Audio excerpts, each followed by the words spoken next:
Sally, thank you very much. And can I just echo what you said about wishing everybody a warm welcome to our annual summit. I can't believe it's already day 4. It's whizzing through, and we've been really blessed with a number of excellent sessions. And I know that this is going to be no exception to that. In fact, during the course of the week, we've had over 3,000 registrations to participate in the 10 sessions that we've run.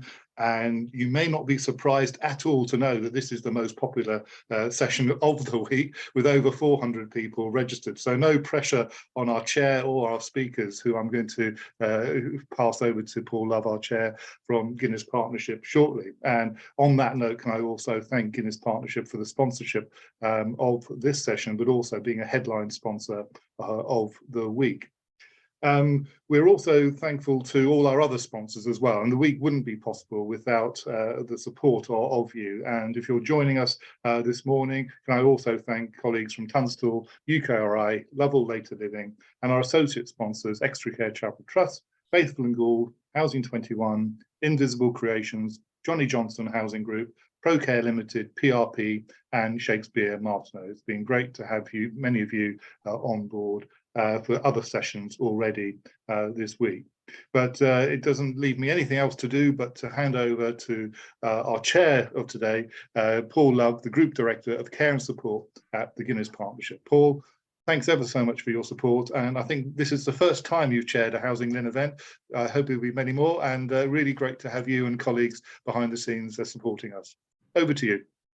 Thanks a lot, Jeremy, for that welcome. And yeah, it's welcome to everybody. We've got a great representation here across the 4 nations today. So I really hope you're going to enjoy this session. Guinness is an organisation with 65,000 properties. Around about 9,000-10,000 of those are designated for specialist or supported housing, and that's across the full gambit really of traditional retirement living, extra care services, and specialist housing for people living with a range of disabilities. We're also a regulated care provider, so we deliver in our own extra care schemes and in third-party extra care schemes, and we also deliver in the learning disability field. So this session is really important to us. I'm really keen to understand and unpack what that recent thinking is on how we can imaginatively develop housing and deliver care service within that. We have a great panel of speakers and experts in the field that will be presenting to us today. Going through those in turn, we're going to kick off with Debbie Einstead, who will be talking us through the Archbishops' recent commission report on the opportunities of how we can use care and support in supporting housing solutions to deliver quality of life. So we'll kick off with that session. We're then going to move on with Andrew Van Duren, who's the CEO at HACT. That's an organisation who works with many housing providers in the sector to really develop creative and innovative ways of delivering housing solutions. So again, I think that's going to be a great session for us. Really good that we've got Claire Asprey with us today, who is the Head of Housing Strategy and Development at Luton Borough. So Luton's a unitary authority with the dual challenges of meeting housing need and delivering care needs for its residents. So I think that's going to be a great session from us from a commissioning perspective. And finally, but not least, we're going to hear from Teresa Atkinson, who's from the Association of Dementia Studies at the University of Worcester, that will bring that academic and leading research, loads of work that's been done by Teresa in terms of the field of dementia and how housing can really support people living with dementia and developing those lives. So I think it's a great panel for us. We're going to take, each speaker will be talking for around about 12-15 minutes. We're hoping that that'll take us to around about 11 o'clock. If people can put questions in the Q&A session, in the chat, we'll be able to pick those up, and we should have around about half an hour to develop those questions. So with no further ado, really, I'm just going to pass over to Debbie and ask her to lead the first session. Thank you. And Jerome's going to share the slides for you. Well, thanks very much indeed for enabling me to tell you about a fantastic report published 24th of January. The links are at the back of your pack. on a piece of work done largely during COVID about reimagining how care and support might look like. Next slide, please, Jerome. What the Commission was tasked with was thinking about how care and support could be reframed so that everyone, regardless of their circumstances, can be enabled to live a full, enjoyable, productive life. And our focus very much on long-term and high-level ambitions. So what we did not look at was the current debate about funding levels and delivery systems. And we were tasked with thinking about the needs of adults, including those in later life. We didn't think about the needs of children with disabilities, nor indeed did we look at palliative care. The work, this commission, came out of some thinking that Justin Welby expressed in a book called Reimagining Britain, where he was challenging readers to think about how British society might look in a post-Brexit, post-COVID world. And is this the moment to seize the opportunity? In the same way NHS, end of World War II, is it now the moment to do a radical change in social care, bearing in mind, as we all know, that demographic changes mean that we're all living longer. Technology is changing the way in which we live. Family structures are changing. And so there are inherent challenges, both from the end of the people who need support and care, and indeed, as we all know, for providers. Next slide, Jerome, please. The commission was fascinating. 9 commissioners, co-chaired by Dr. Anna Dixon, who is the former CEO of the Centre for Ageing Better, and the Right Reverend James Newcombe, who's the Bishop of Carlisle, but also the lead bishop in the House of Lords for social care and health. And those of us who are commissioners, although all experts in our field, interestingly, were all people who either draw on social care or who are informal providers of care. And as the fieldwork developed, the strongest theme that came out is that social care is everybody's business. There isn't a single person that won't, at some point in their life, be touched by the way in which social care operates in the country. So, underpinning our work, of course, Christian values, but the commission was of all faiths and none, and the fieldwork that we did and the way that we approached the fieldwork was entirely broad spectrum. So we worked on setting up some values and principles. We did a survey which went out to an incredibly wide range of individuals and the organizations that are interested in the field. And we asked, of course, the easy bit, what are the things not quite working at the moment? But much more importantly, the question about the magic wand. If you could wave your magic wand and everything was perfect tomorrow, what would it look like? How good would it be? We organized a number of round tables, huge range of one-to-one interviews, including talking about emerging technologies, interviewing a number of local authorities about the way in which they both provide social care but work with their local and voluntary sector organizations to bring community-based support to people. Obviously talk to parishes, talk to large number of voluntary sector representatives, to private providers, and indeed to housing providers. And a number of trips and visits out, gathering information and ideas, including, of course, almshouses and sheltered housing and extra care homes and so on. And then in June 2022, we had a public event with stakeholders to test out the emerging thinking and see whether or not what we were saying had any resonance. Next slide, please. And of course, what did we hear? And I think this will be familiar to all of you on this call. Current care system is complex, confusing, difficult to navigate. Unpaid carers, as well as care workers, feel overstretched and undervalued. And of course, COVID made that even more challenging. For people with health as well as care needs, in particular, we found social care and the NHS are poorly coordinated and tend to work as separate systems, despite the policy changes that are happening now. But on the plus side, there were a fantastic number of positive examples where communities, including churches and faith communities, provide vital informal support. We found proactive local authorities delivering and enabling community-led initiatives, and all sorts of examples of methods by which at the local level people are able to help their communities, with older people in particular, defer the need for entering the formal care and support system. And of course, for all of us, this sense of what can we do, particularly for those in later life, to promote better mental and physical health in order to make that entry into social care eventually, well, deferred, but also to make it a more positive experience. Next slide, please.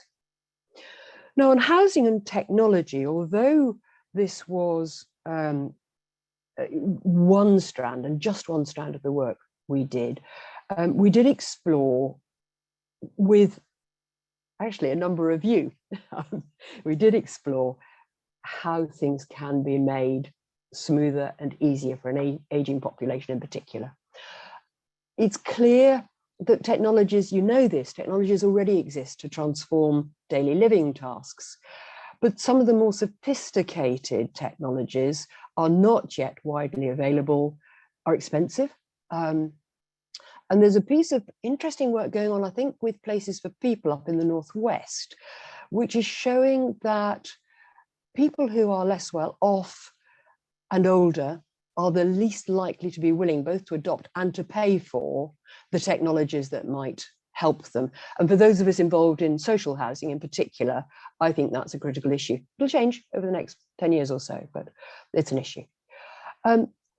Housing, location and neighbourhood, absolutely critical for combating isolation, for fostering support and identifying the moment at which individuals, particularly those living on their own, might benefit from some kind of additional support. I've been, as Jeremy knows, involved in housing for a long time. And what is interesting is that new housing design, of course, is much improved, across all tenures, including owner occupation. But as we all know, it's about attention to the fine detail, isn't it? I think when I was at Havintech, we used to talk about loose fit and fine tuning. Every individual's needs are ever so slightly different. And unless you can get that focus right, life becomes unnecessarily complicated. Huge concern, of course, about the growing private rented sector and the older housing stock.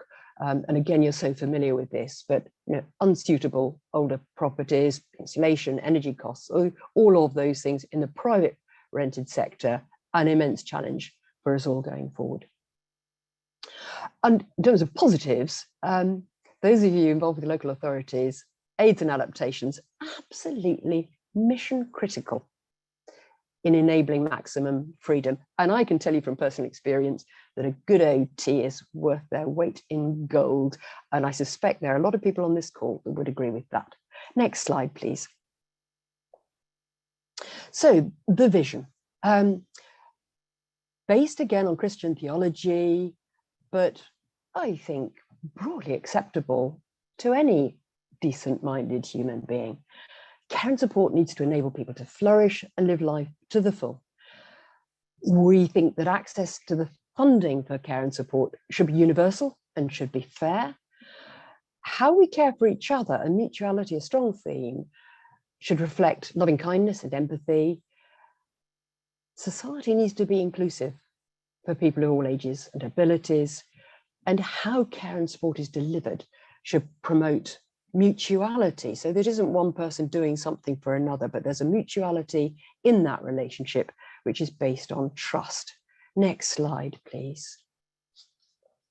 And so our recommendations in 3 areas: rethinking attitudes, rebalancing roles and responsibilities, and redesigning the system. Next slide, please.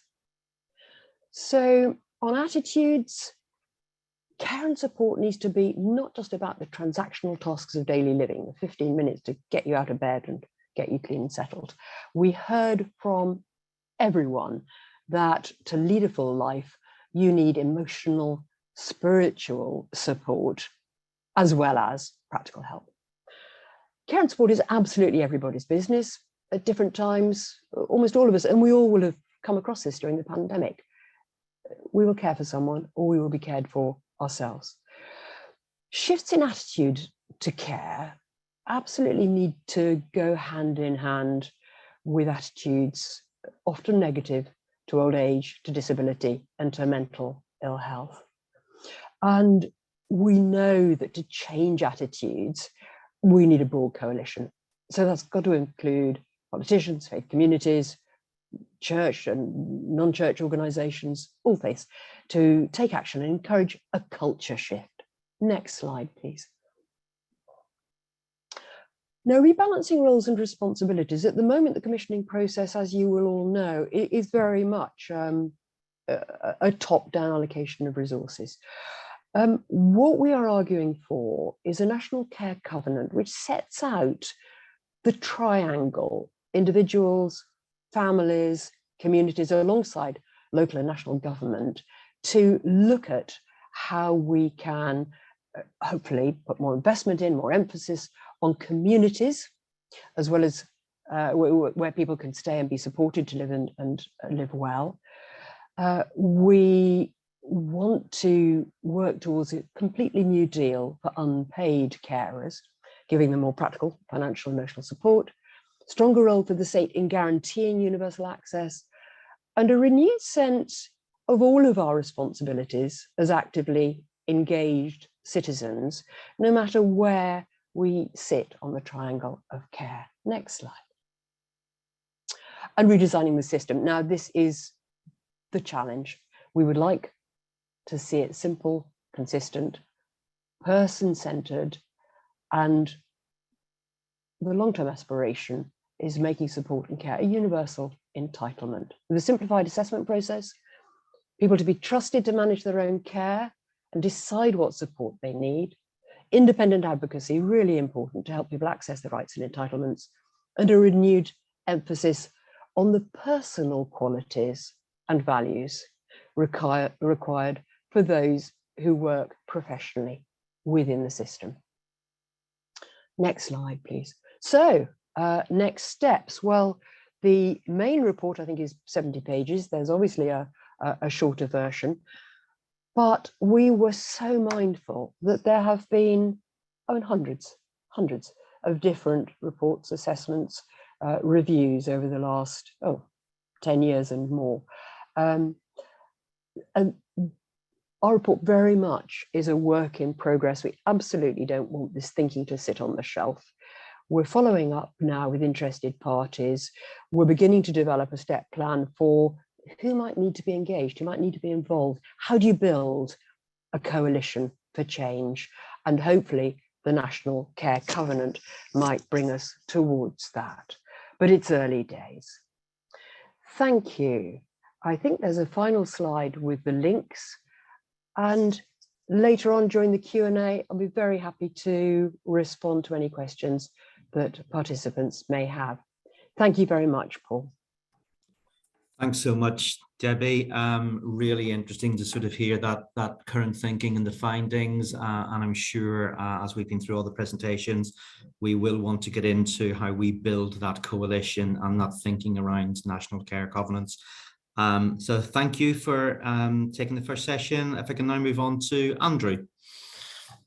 Thank you so much, Paul, and good morning, everyone. And I was really interested to hear what Debbie had to say. And actually, where you kind of ended a bit around kind of how do we redesign the system is actually probably where I want to jump off, because I think that actually We are in a system space at the moment, and yet I still don't think we've quite got the integration between housing and health right. So as Paul said, I'm Andrew Van Dorn, I'm the Chief Executive of HACT, and I'm also non-exec director in the NHS for Hertfordshire Partnership NHS Foundation Trust, which is a mental health, learning disability and autism trust. I've also previously been on the board of an acute trust. So I've kind of seen this interaction space between housing and health from a range of different angles, as from within housing, from within kind of supported housing, social care, and also from within health. And I can tell you that that when you sit in different camps, it's a very interesting how each other views the other camp.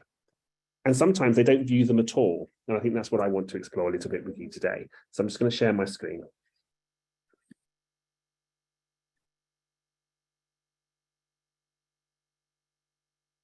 So I think for me, the question I want to pose today is, how do we make the most of what is happening in this new world that we call integrated care?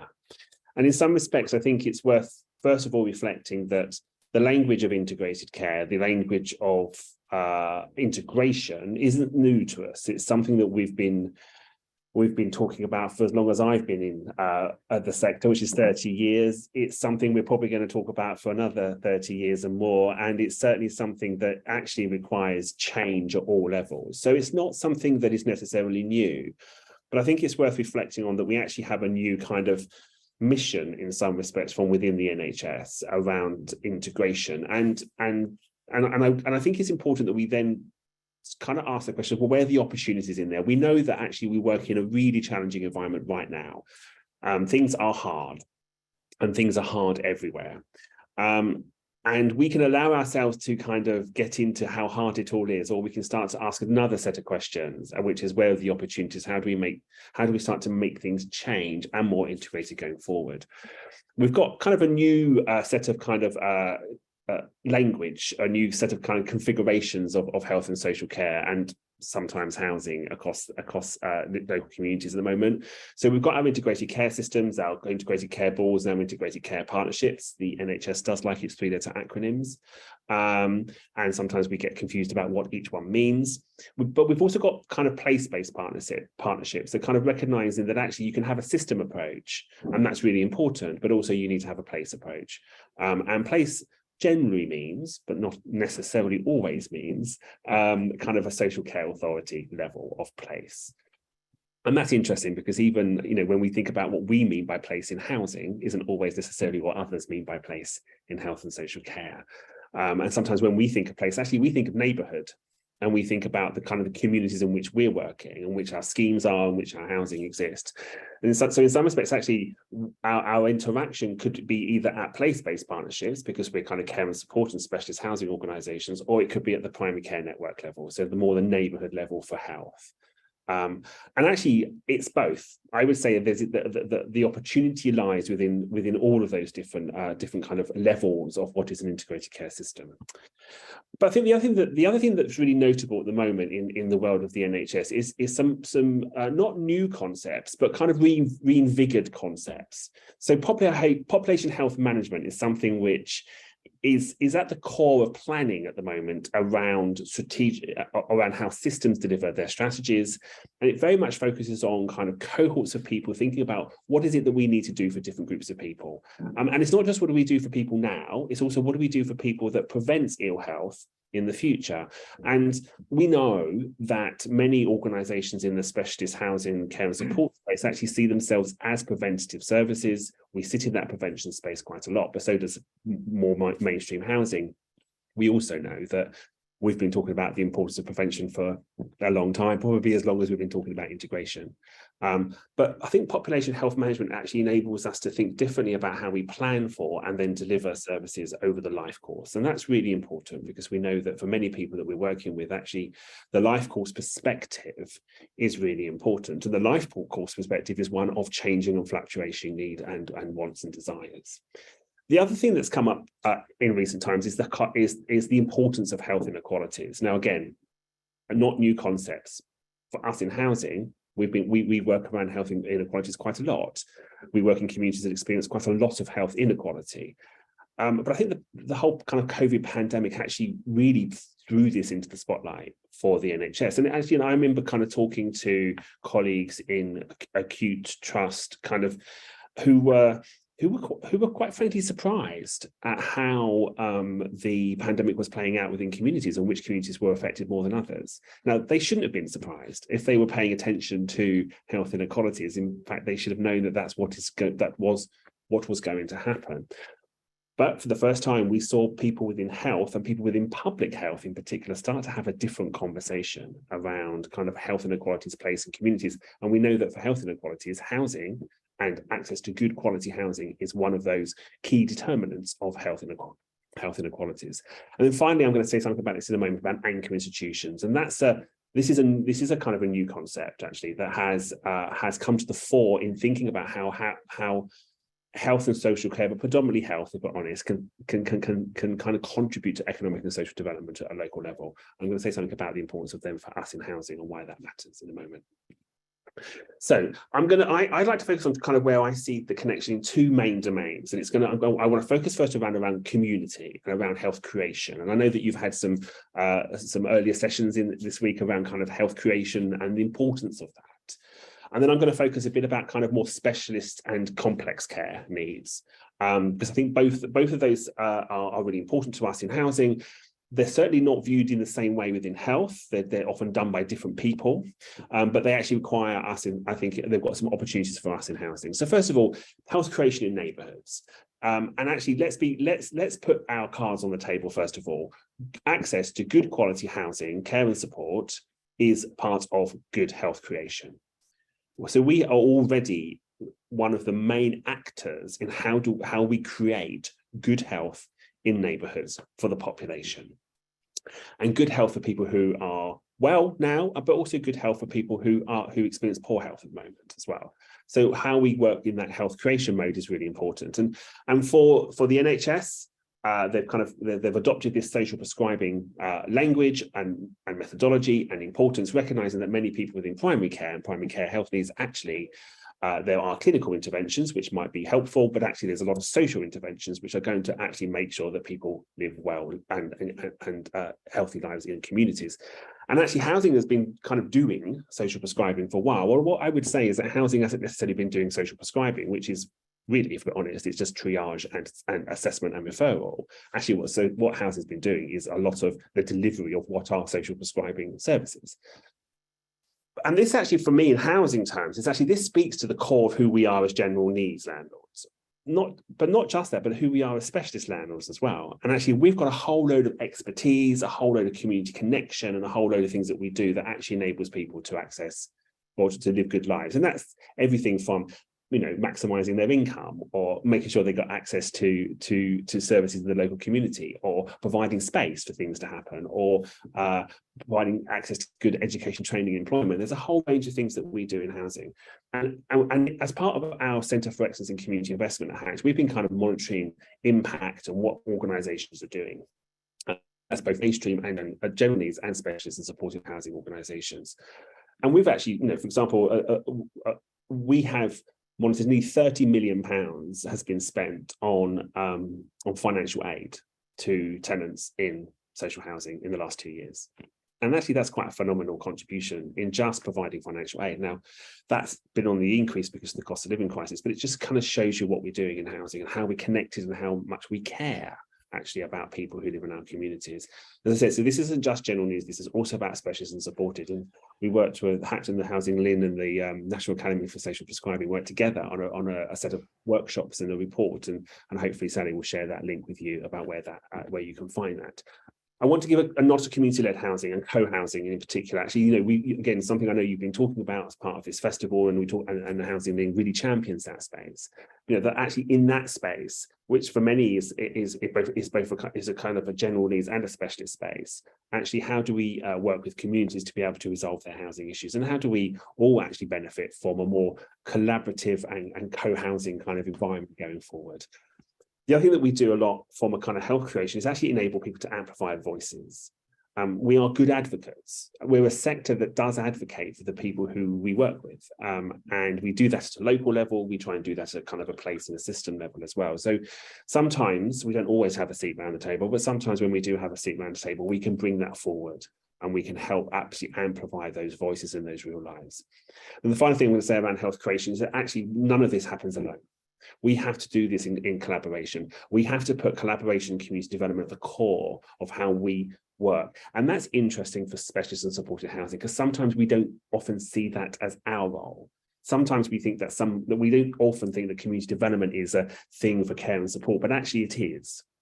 And actually, I think going forward, a new models need to actually have some of that community development at its core. So how we work with communities, how we work with other partners, how we play that role is really critical in how we actually enable people to really fulfill all of their lives in our communities, no matter where they are in their life course. So let's turn now to kind of specialists. So it's kind of the complex care end is really, it's a really interesting end at the moment within health, because I think if we're honest, what's happened is that we've seen over time actually a real kind of challenge and almost a decimation of certain types of supported housing because of the withdrawal of funding from local government and other places. And it's actually resulted in a whole group of people actually going into more restrictive environments. We see that in mental health. We see many more people in kind of locked rehab than there should be. We've seen that in learning disability and autism. And even though we've had the Transforming Care programme, which has been successful, it certainly hasn't delivered on the ambition that was there from the start. You know, and the building the right support program as it now is still really having to push forward an agenda which actually says people can live successful lives in the community. They don't need to be locked away, out of sight, out of mind, in environments which actually is quite damaging to their health and to their lives. So there is still a huge demand for specialist housing. However, I don't think people always recognise that about how or know how to meet that demand. And that's the conversations that we take part in all over the country at the moment, about particularly around kind of mental health and learning disability and autism, is how can we continue to support people to move on? How does housing become a core part of those community pathways? But there's also other kind of groups as well, dementia, old people, there's a whole range of groups of people. Actually, housing can still be an important core part of that community pathway, but often it's not integrated. Often what we see is that there's a kind of a push-in, push-out approach to integration. There's a pathway and there's a referral, and yet things aren't really integrated across organisations. And one thing we've started to look more closely at with some systems, and particularly with mental health and learning disability and autism trusts, is what is the clinical integration needed actually at a service level and at a configuration pathway level that actually means that we can actually manage people with more enhanced risk in the community. In doing that, what we're also asking is how can we build confidence between different groups of people so that they can work together in those multidisciplinary teams, so that they can actually successfully support people, where otherwise, if that confidence doesn't exist, they end up in more restrictive environments. And we know that the more restrictive environments are damaging. We also know that actually they're more expensive. Debbie talked earlier about technology. It's an important part of this pie, and it's a really exciting environment that keeps on changing. So putting technology as part of that, enabling that community pathway to work is really important. And then I think the final thing to say is that what's really interesting to note is that what we are experiencing in the NHS is actually the commissioning is moving towards the providers. So it's not so that what we're beginning to see is actually providers through provider collaboratives actually co-designing and commissioning whole pathways. So where in the past it may well have been health commissioners or health and social care commissioners working together, what we're beginning to see is that the providers are actually beginning to become the commissioners. And when I say the providers, I mean the NHS trusts in particular, but they're doing it in a collaborative way to begin with. So the question is, how do we make sure that collaboration involves us in housing? Because actually we've got the solutions, and if we're not round the table, actually it won't work.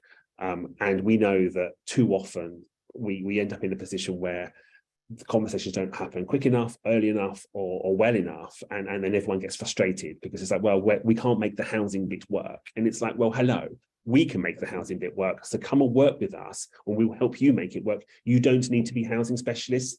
That's what we do. So I think that integration is really important. Final thing I'm going to say on this is actually the role of mainstream landlords. We did an inquiry and summit earlier the year with the NHS Confederation Mental Health Network, looking at Where are the challenges for mental health integration? And one of the challenges is that quite a lot of the mainstream landlords have kind of exited the sector. And often people just need access to good homes. So actually, I think there's a real challenge for us as a sector to say, how do we start to bring forward or bring back some of the mainstream landlords into this space? Final things I want to focus on. So anchor institutions. So this is something I've talked about before. This is a concept of organizations, long-term asset-based organizations in place. What can we do differently when we think about our long-term nature and use our assets in different ways? How do we address health inequalities and poverty? Key challenge for us all, and often in the NHS, anchors and health inequalities is kind of being conflated together into kind of one program. We've got big workforce challenges, but also we're not going to solve that ourselves. We have to work collaboratively through anchors to solve workforce challenges. And if we can focus good workforce opportunities into the communities in which we work, we can also address health inequalities as well. Decarbonisation and net zero is a big issue for every single organisation and person in our society now. We are going to have to decarbonise our homes fundamentally, whether they're specialist or whether they're general needs homes. So how do we do that more collaboratively? When we think about care and support, often we think about it from a service delivery perspective rather than from a kind of a housing asset management perspective. And there's opportunities to collaborate together around that decarbonisation agenda, because we all need the same skills, we all need the technology, and we need the resources to do that. And the way we do that is through anchor networks, through actually having networks of different anchor institutions, health, social care, local government, housing, universities, many others, working together, really thinking about community wealth building and how do we do that, and how do we make some changes and do things together to stimulate social and economic development in our areas. Because we know that when we can do that, and when communities are able to thrive, actually it has a lower health burden on the population. One final thing to say to you is that sometimes we undersell ourselves. Sometimes we don't come to the table with health in a way which actually, which is our full selves with the full expertise that we have.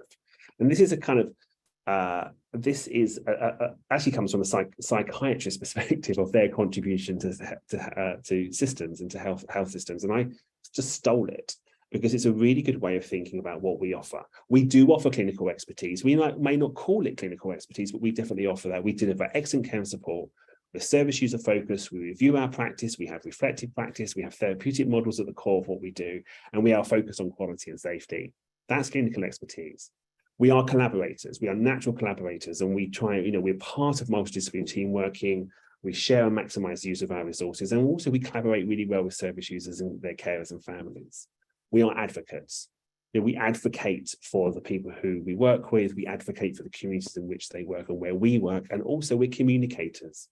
So we are always kind of thinking about how are we reducing mortality and ill health? How are we kind of setting national policy, designing new pathways, and how do we communicate this effectively? A final thing to say is that we can be scholars too. We're not always the best evidence-based sector, if we're honest, but actually we do commit to learning and to teaching the next groups of people coming through. And equally, we also commit to and I hope commit more to improving our evidence. So actually, we've got a significant offer, and sometimes that offer isn't heard, and sometimes we don't know how to get it to the table. But actually, if we can make that integrated space between housing, health, and social care work in the future, then actually I think we can really help communities and individuals to thrive in those communities. But it does require challenge, and it's going to require us to be a bit more bold in how we actually make those things work. And thanks, Paul. Andrew, thank you so much for that sort of, I think, fascinating and thought-provoking insight into some of the, I think, the challenges and the opportunities that are there for us as a sector. I'm particularly interested in coming back to social prescribing, which maybe hopefully we'll have time to later, but I know Sally has stuck a link in the chat box on current thinking on social prescribing.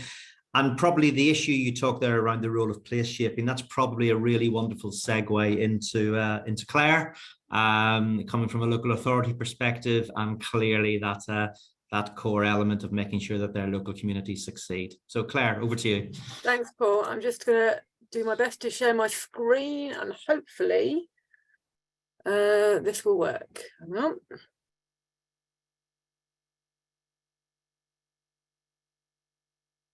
Okay. Right. Is that working? Yeah, I'm seeing. Yeah, that's great. Excellent. Marvelous. Okay, right. Let me just rearrange something else on this screen because now I can see all the wrong things. Bear with me. Yeah, thank you. Yes, and you're going to hear some stuff about place shaping here for sure, because it's a bit of a thing for me. So yeah, thank you for having me today. And I will talk a little bit about Luton and my work in Luton, but mainly I'm here to talk about this piece of work that we did across the east of England in the last year. So it's about a year since I took a call from someone that said, are you interested in helping out a kind of regional housing group for ADAS? And I kind of agreed to chair the first meeting, and here I am still involved and promoting the work a kind of year on. And it's been such an interesting and a privileged year, I think, for me, and to be part of this piece of work, which was like, we've created this good practice guide, which is called Putting People at the Heart of New Housing Development, co-producing the place we call home. And so I'll tell you a bit about that. So, and I'm really absolutely with Andrew on some of what he's been saying about how we bring these agendas together.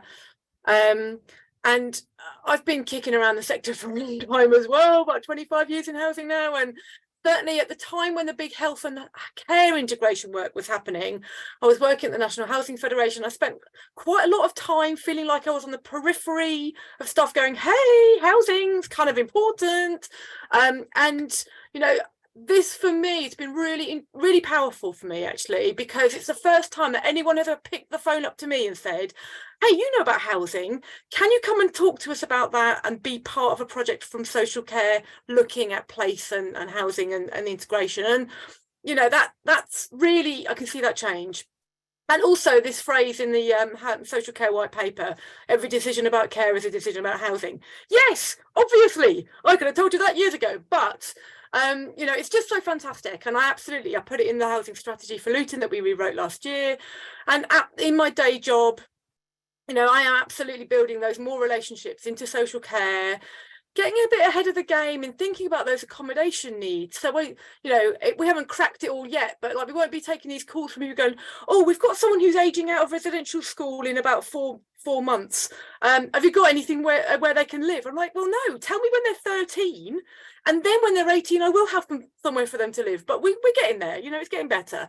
And also, in absolutely speaking to Andrew's point around anchor institutions, shared vision, Luton has a vision for Luton 2040, which is about eliminating poverty. And as part of that, we have now we are a Marmot town. We're working with Sir Michael Marmot and UCL about improving health equity, and it's really exciting to be part of that work locally, because obviously housing is a very important determinant of health.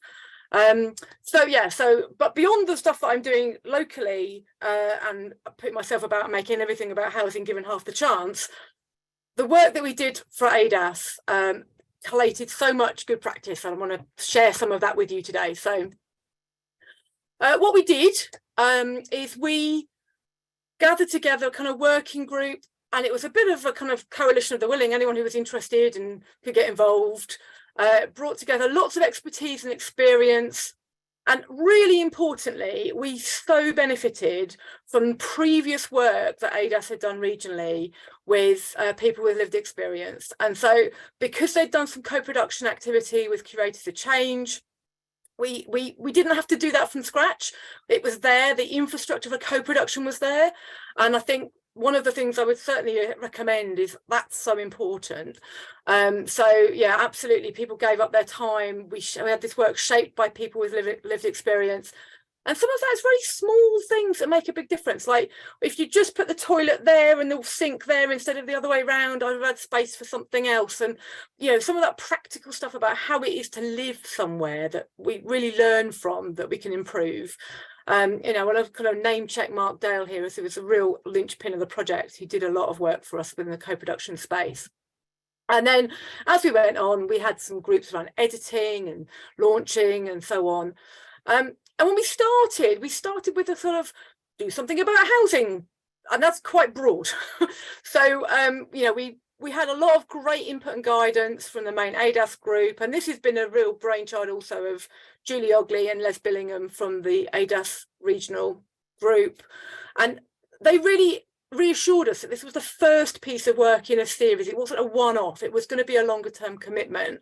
And so we then took the opportunity to think about new homes, because new homes are a tiny proportion of all homes, but they are the opportunity to think differently about things, to design something a bit different and new and change our approach. So we went out looking for good practice. We then kind of whittled it down to 16 examples of good practice, which made it into the guide. The link's there on the slide. I'm sure someone will post it, but you can find it on the ADAS East website. So a few reflections of some of the things we learned. So when we first started thinking about this work, I think we thought we'd end up with a kind of good practice guide that would categorize by client type. Here's some examples of learning disability. Here's some examples of older people. Here's some examples of this. But actually, the more we got into it, what was interesting is we really changed our ideas about that. So the guide itself has got sort of structured into sort of 3 sections. One's around partnerships and strategy, one's around models of delivery, and then the final bit is examples of various kinds of specialist accommodation. And that's from tiny bespoke schemes to, we've got stuff up to big sub-regional partnerships. And, a really important message I want to convey is that, projects are just better when they come out of strong strategic partnership infrastructure with good relationships and a mindset to deliver. And the example that I want to kind of include here is the work that Essex County Council did, starting about sort of seven or 8 years ago. And they just had a lot of conversations about what are we doing, and and at the time, getting county councils to be interested in housing was quite the challenge, because it's a district council responsibility. There's lots of complications in 2-tier areas. Essex has got like 15 districts. That's a really complex picture.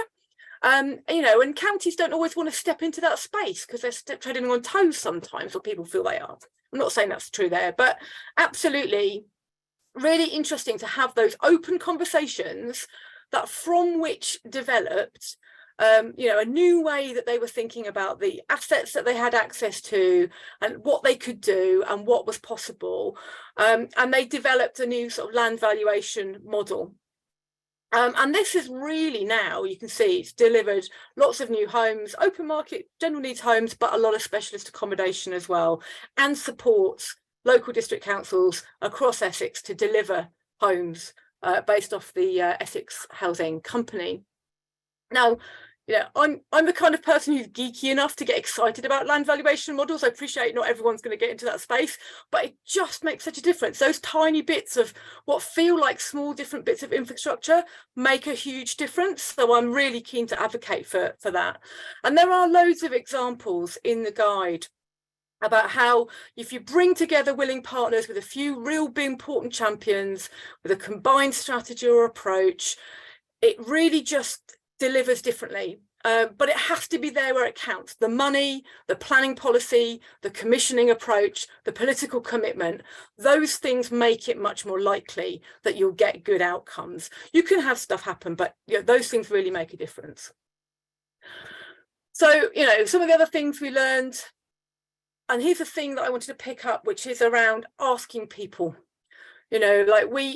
Every example that went into our guide was looked at by a panel of people with lived experience, and we could have ranked it based on, did people get involved? Did people have a say?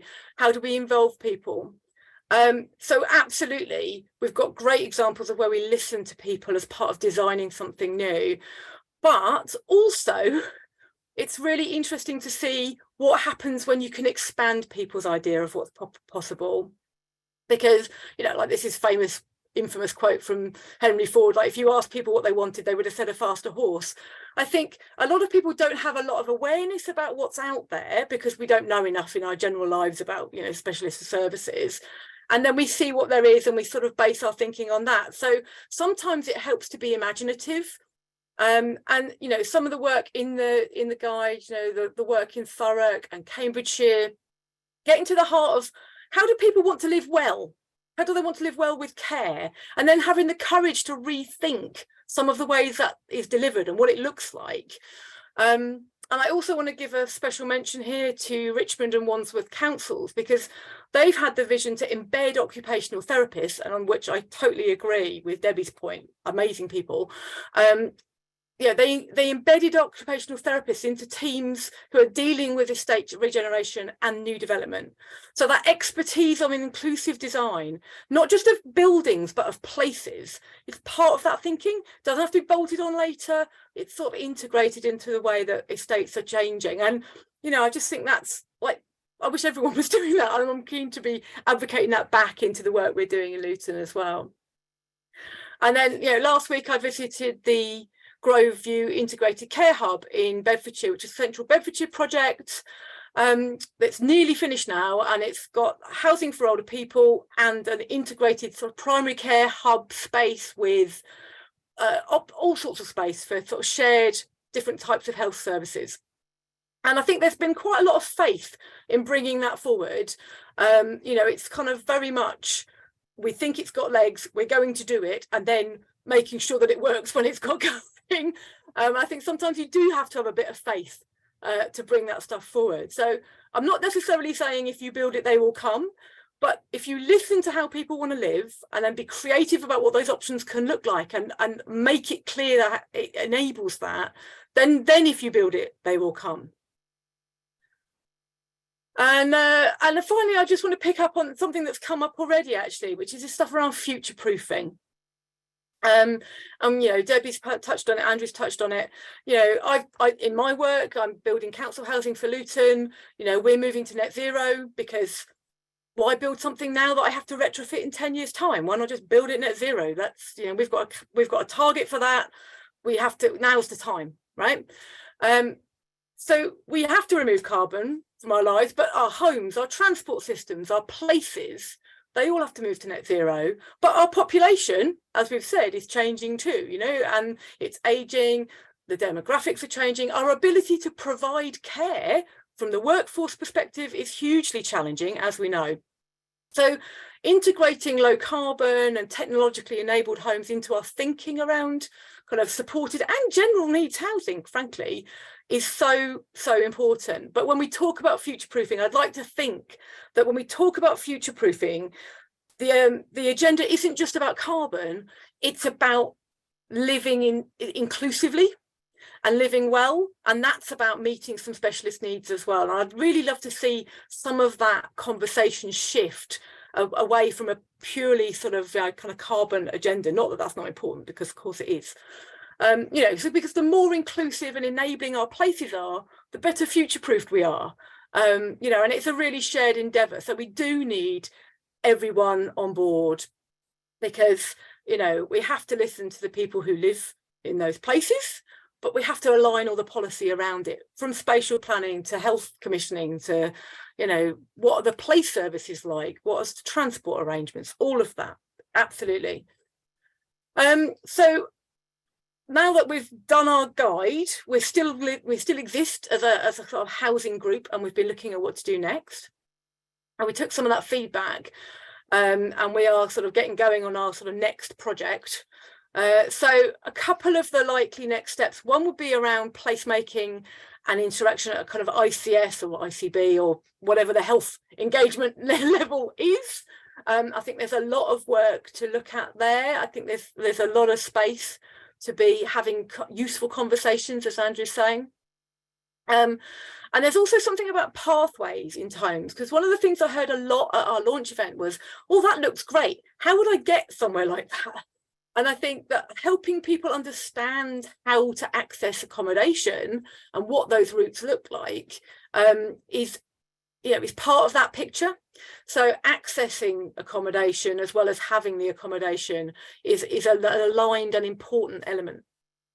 And then, you know, linked to the kind of work on workforce, which is a huge challenge, there's something about how low-cost housing supports recruitment and retention in social care. And then just a few final personal reflections. For me, having some well-placed champions has really made a difference. And I think this is true for all sorts of things that require networked and sort of system responses. Very much Housing, health, social care can speak different languages, as Andrew said, different timelines, spatial planning, incredibly important, very long term, very specific windows of opportunity to influence planning policy. When those windows are open, you need to know that they're open and what to do about it. And when they're not open, then you need to be accepting of where those limitations might be. And I think, you know, getting a better understanding into spatial planning is going to be kind of, for me, another step.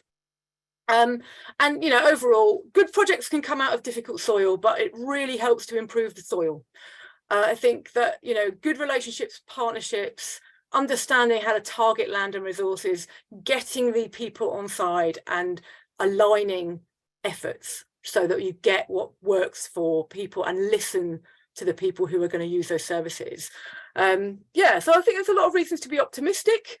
And the more we talk about what's possible, I think it raises aspirations. It's certainly raised mine. So thank you. Thank you, Claire. Thanks for sharing that ADAS work and also sort of, you know, giving a bit of a signposting for some of those physical developments and initiatives that are going on in the Southeast. Not something I was immediately aware of, so good to see that. I'm going to move us quickly on to Teresa, who's going to look at the role that housing can play in terms of supporting people living with dementia.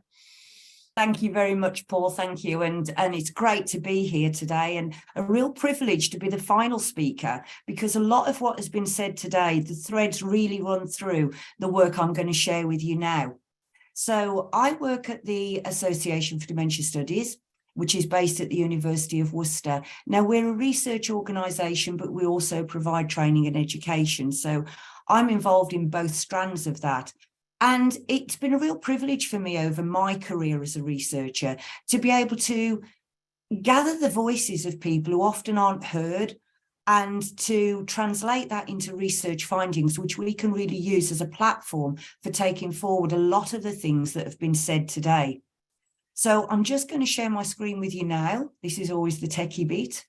Right, okay, I'm sharing that now. I just need to go back to the start of that presentation.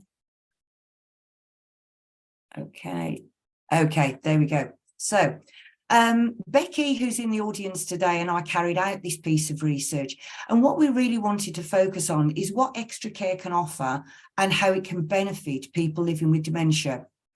At the point at which people receive a diagnosis of dementia, one of the things they often think about is, okay, well, how am I going to live and enjoy and fulfill the rest of my life? Is my home the right place to be? Or do I need to move somewhere where I can get that extra care and support? So a lot of the things that we've said today have already played out in our research. So yes, absolutely, as Claire alluded to, every decision about care is a decision about housing. Why wouldn't it be? But as other speakers have said today, often we don't put those things together. They're seen in silos. They're not integrated. They're not collaborative. We all want to live in a place that we call our home. Housing is really important, but home gives us a sense of identity, it retains our sense of self, and it fulfills a lot of our wishes as we go forward in life. Now, home doesn't lose that significance as we age. It actually becomes more significant and more important to us, but often that's missed, and people are, how can I say, directed down a path, particularly when people have dementia. They're given choices or they're given options that may not really resonate with what they actually want. So hearing those voices is really important. So we know that over a fifth of people living in extra care housing do have dementia. Now, often people go into extra care housing already having that diagnosis, or people develop that diagnosis as they live in the extra care housing setting. But we don't really know how best to support people with dementia to live in extra care. So that was the real aim of this project, to really get to the heart of that and find out, well, what do we need to do for people living with dementia in extra care housing? How do we provide those opportunities? So we know that there's three main models out there of extra care housing. So there's people who live with dementia and without dementia alongside each other in an integrated system. And often those can be quite big schemes. Those are, you know, often 200, 300 apartments these days, and we're building bigger and bigger. There are schemes that are specialist, so they're just for people with a diagnosis of dementia. And often that's a bit blurred as well, but that is the idea of specialist accommodation. And there's people who live within extra care schemes, but sometimes those are in separate parts of that scheme. That can be a separate floor, or it can be a separate corridor. Now, we found out during the course of our research that actually that's a model that's falling out of favour. Much more predominant now is the integrated scheme, and there are still a number of specialist schemes around. So we really wanted to look at these different types and find out, well, what works for people? What do they want? So this actually, we've just concluded this research. We concluded this in December. So it was an 18-month project, and it really came at a time where the APPG report, the Inquiry on Housing and Dementia and Are We Ready, was just coming out. So there was a real great synergy for us with the aims and ambitions of that report, and particularly around the idea that we need more research into interventions and how we can support people, and looking at specialist types of housing. So the aim of our project was to find out what the benefits and challenges are of extra care housing for people with dementia, to identify the factors that impact on that, and what the advantages and disadvantages are of those three different models that I've just explained. To do that, we went forward, we had an advisory board, and we really wanted to make sure that again, the voices of people living with dementia were represented on that board. So here is a lovely picture of us with our two representatives, two people, Christine and Bill, who live in an extra care housing scheme in the south of the country.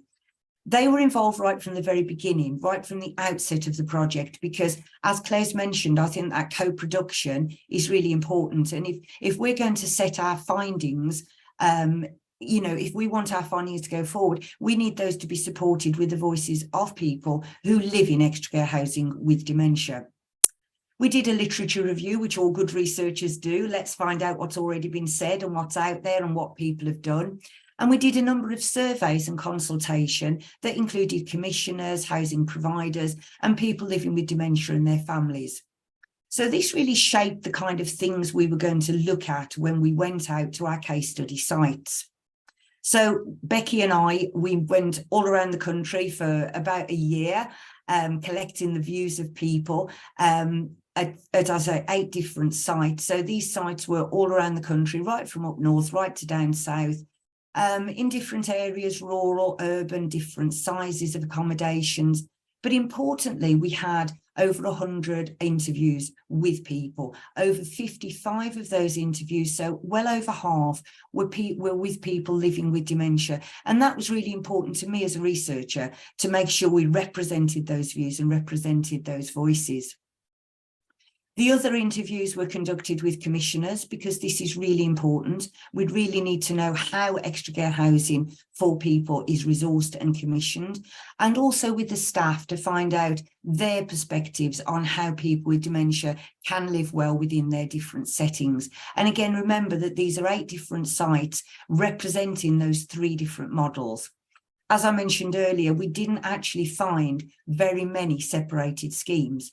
Commissioners now are very inclusive. They want to commission an inclusive and integrated model, and are very much more proponents of the integrated extra care housing scheme. So we set out to do 3 integrated, 3 separated and 3 specialist, but ended up with 8 different sites.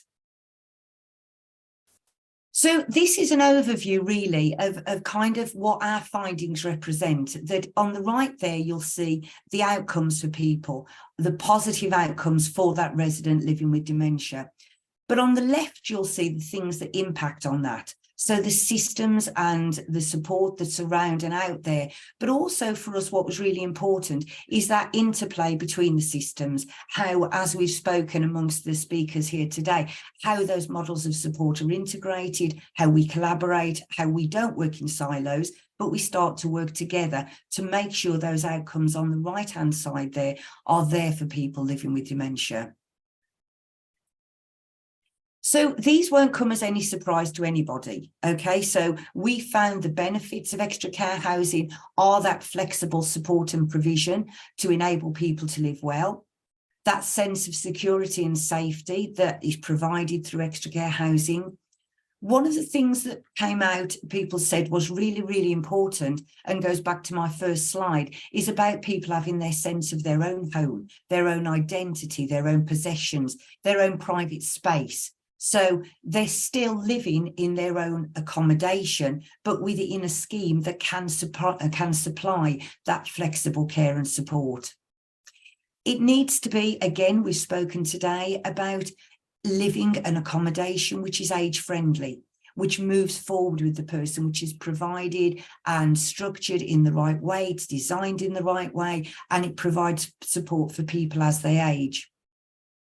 One of the things that was really important, again, that came out of this was the opportunity for people to remain living together as a couple. Quite often when someone develops a diagnosis of dementia, they go into a care home setting and they're not able to live together then as a couple. So this really came out as something that was very, very positive and very important for people. Moving on to the challenges, sometimes these challenges can be the reverse of those positive benefits we've just seen. So the quote there on the right-hand side, sometimes people do feel lonely. This often happens as their symptoms progress. So there becomes that tension then really between the privacy that the own apartment offers and that risk of loneliness that people can become isolated, if you like, behind their own front door. So one of the main challenges we found was that lack of understanding of what extra care housing is. And that's right across the spectrum. That's from commissioners to social workers and particularly to families. So going again back to my first slide, at the point of diagnosis, how are people supported to make these choices about where they're going to live? If they don't know what extra care housing provides, often they can go forward with a kind of sense of understanding of, oh yes, I've got my own home, this is going to be great, I can still have my friends and family around, but actually not understanding what support is offered, what independence means, and what kind of support families and friends might need to offer going forward. There's also a challenge there about familiarising themselves to new places, new people and new routines. And again, for people living with dementia, this can be quite a challenge because as those symptoms progress, if they've moved into an extra care scheme early enough to be able to get used to that scheme, navigate their way around, make friendships, make it feel like their own home, that can be a lot easier than if they move into extra care housing later on in their diagnosis and their journey of dementia, because those places aren't familiar to them. They haven't established, as we've spoken about today, that sense of place, that orientation to the building. And again, that's where the design of a building can be really important to help people feel at home, feel confident, and to retain that sense of independence. The stigma of dementia also came out really strongly. Again, this isn't just people without dementia having stigma towards people living with dementia. It's actually in the specialist schemes as well. So even within a community that's solely for people living with dementia, there's still that sense of stigma. And how do we overcome that?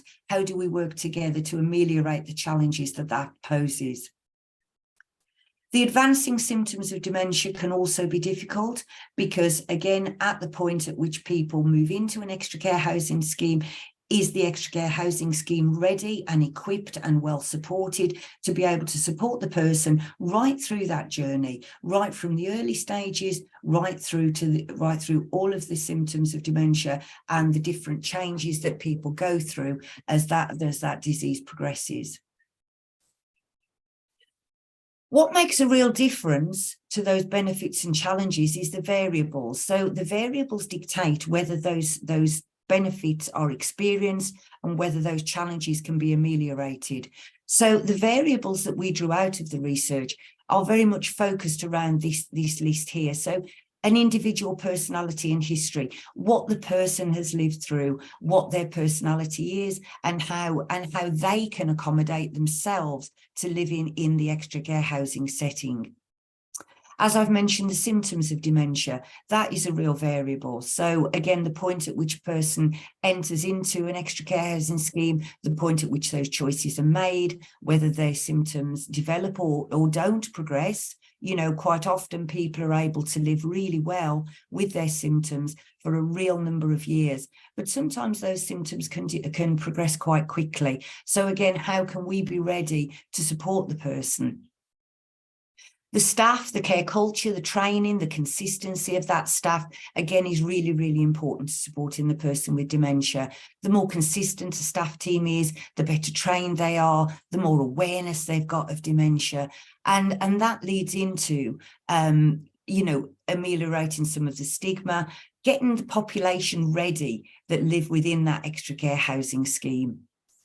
The availability of specialist dementia staff can make a real difference. So sometimes that can be a dementia coordinator, it can be an admiral nurse. We found this varied quite a lot across our schemes, as you can imagine.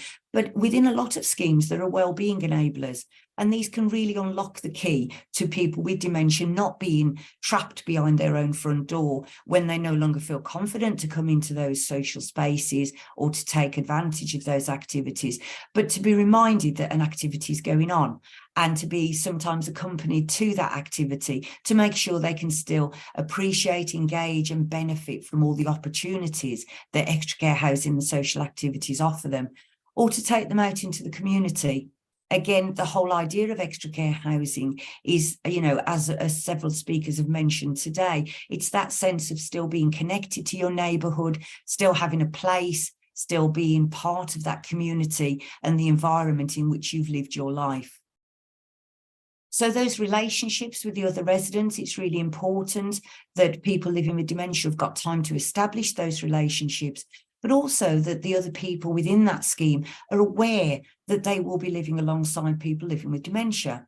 Quite often people go into extra care housing with a set of expectations that aren't met because they've not understood what extra care housing can and will provide.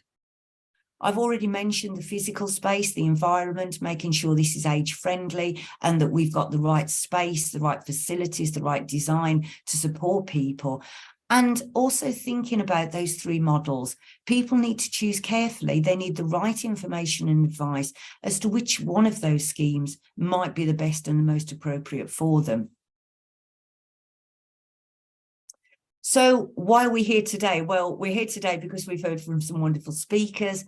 And what I really want everyone to take away from today is that sometimes the extra in extra care housing is not extra care.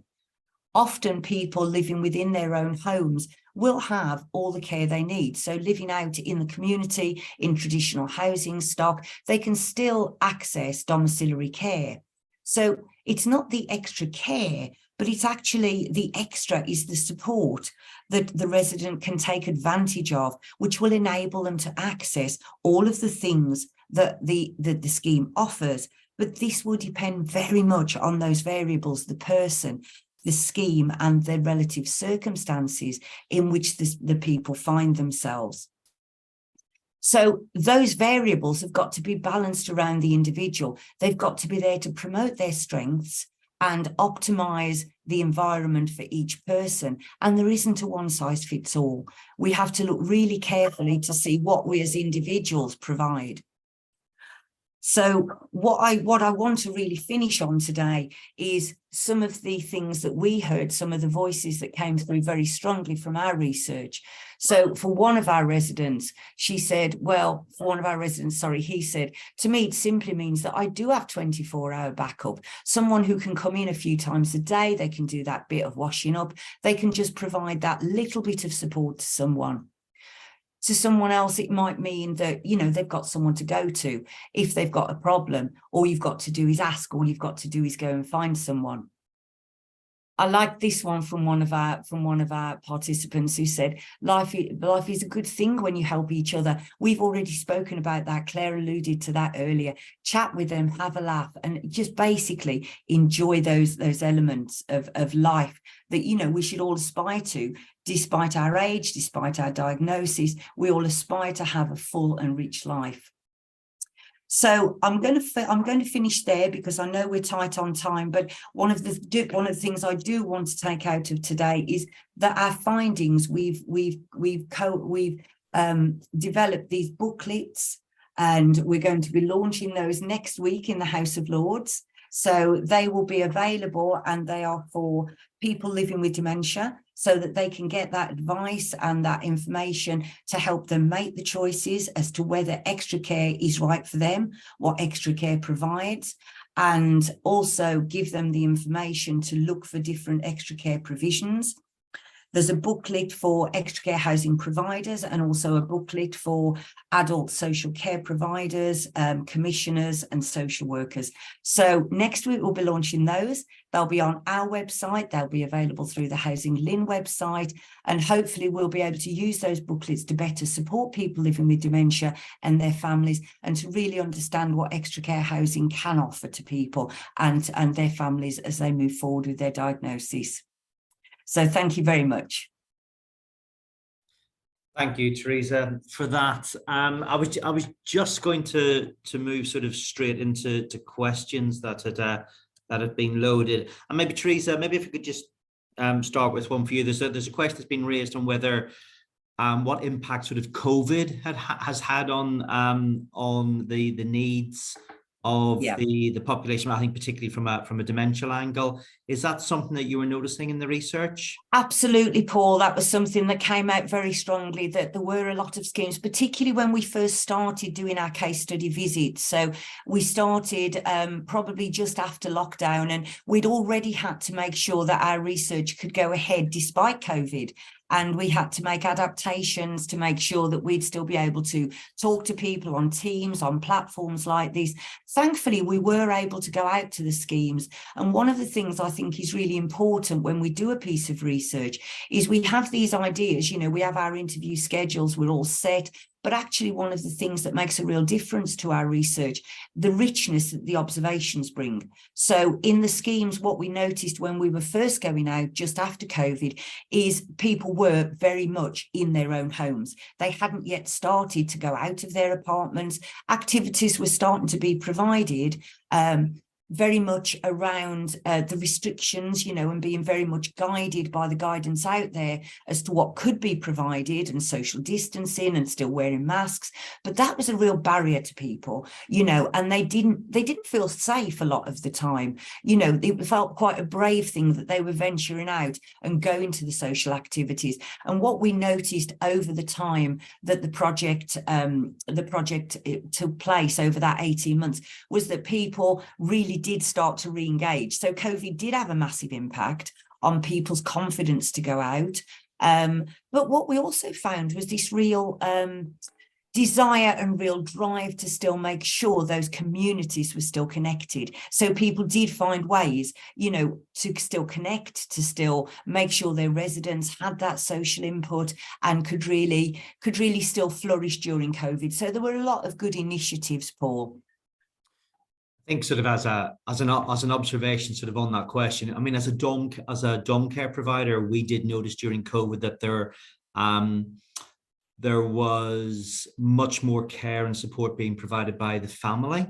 Yeah. And I think, you know, and I think that has actually continued. That there could also be a cost of living reason for that, particularly around private payers. But we have noticed a shift change, and it does look like more care is being provided by family, community. People have adjusted their lifestyle. And I think that sort of, Debbie, that's something that probably fits. I don't know if that's something that you were sort of seeing, or it clearly fits with one of the observations coming out from the Archbishops review. Just going on to some of the other questions, there's quite a popular question around the role of intergenerational living and the emerging of projects. I don't know, Andrew, Claire, is that something that you're sort of seeing or noticing in the sector? Paul, I think my starting point is that actually all communities are intergenerational. I mean, it's just like what it is. That's how we live our lives. We can design in intergenerational kind of schemes, and we can think about how that works. But if you view health creation, if you view it from a community perspective, everything is inter and multi-generational. So working on that level should be how we normally do our work. When we don't do that, we're actually going against the grain of how we live our lives. And I find it always quite curious that sometimes when we approach things from a needs perspective, we often go against the grain, actually, of what matters in people's lives. So I just encourage people to really focus on, you know, how do we build in communities. Actually, in doing that is how we work across all generations that live there. Yeah, and I would just to add to that, one of the examples we had at the launch, I think, was from the work that Thurrock are doing around, you know, bringing specialist accommodation into the high street. And, you know, I think we see more of a trend. Well, we still see a mixture, but where we see kind of specialist accommodation, sometimes it's sort of out on its own, but increasingly we're seeing that as a kind of model as part of an urban fabric, and part of an existing place rather than kind of creating a place on its own. And I think I'm really heartened by that, because I think actually that is speaking often to what people are saying. They want to feel part of their own neighbourhood. Yeah.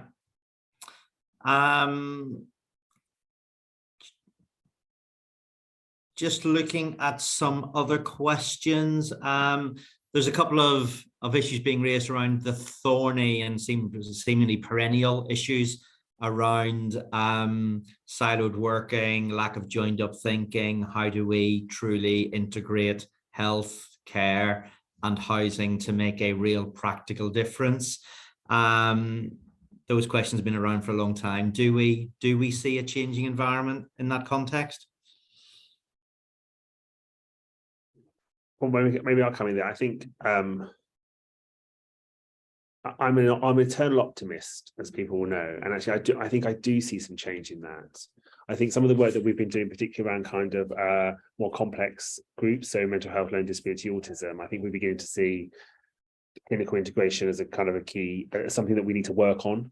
And it's recognized that we don't really have an effective or optimal system or pathways for people because actually we're not integrated enough at a service level, at a commissioning level, and and across all pathways. So actually, I think there is a recognition that there's a problem, and there's a recognition that we can seek to change. And some of our work has been to kind of diagnose that, facilitate that, and support that. So yeah, I think people begin to recognize that we are only going to be able to achieve the best outcomes of people when we start to see that happening. I think on the other side of that, we also recognize it's really hard. It's really hard when organizations feel under pressure, when budgets feel under pressure. Everyone, you know, often people can retreat into a silo.